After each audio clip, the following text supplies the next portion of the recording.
ಓಹ್! ಎಲ್ಲರಿಗೂ ನಮಸ್ಕಾರ ಸ್ನೇಹಿತರೆ. ನಾನು ನಿಮ್ಮ ನರೇಂದ್ರ ಬಾಬು ಮಾತಾಡ್ತಿದ್ದೀನಿ. ಎಲ್ಲರಿಗೂ ಪ್ರಮುಖವಾಗಿ ಇವತ್ತು ಯುಗಾದಿ ಹಬ್ಬದ ಶುಭಾಶಯಗಳು. ಸ್ನೇಹಿತರೆ, ನಾನು ಈಗಷ್ಟೇ ನಮ್ಮ ಸ್ನೇಹಿತ ಅಂದರೆ ಒಂದು ಶ್ರವಣ್ ಶೆಟ್ಟಿ ಅನ್ನೋ ಹುಡುಗ ಮಾಡಿರ್ತಕ್ಕಂಥ ಯೂಟ್ಯೂಬ್ ಟೆಲಿಫಿಲಮ್ನ ನೋಡ್ತಾ ಇದ್ದೀನಿ.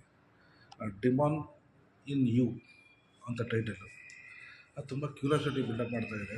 ತುಂಬ ಚೆನ್ನಾಗಿ ಮಾಡಿದ್ದಾರೆ. ಕತೆ, ಚಿತ್ರಕಥೆ ಮತ್ತು ಸಂಭಾಷಣೆ ಬರೆದು ಡೈರೆಕ್ಷನ್ ಕೂಡ ಇವರೇ ಮಾಡಿದ್ದಾರೆ. ಪಾತ್ರ ಕೂಡ ಇವರೇ ಮಾಡ್ತಾಯಿದ್ದಾರೆ.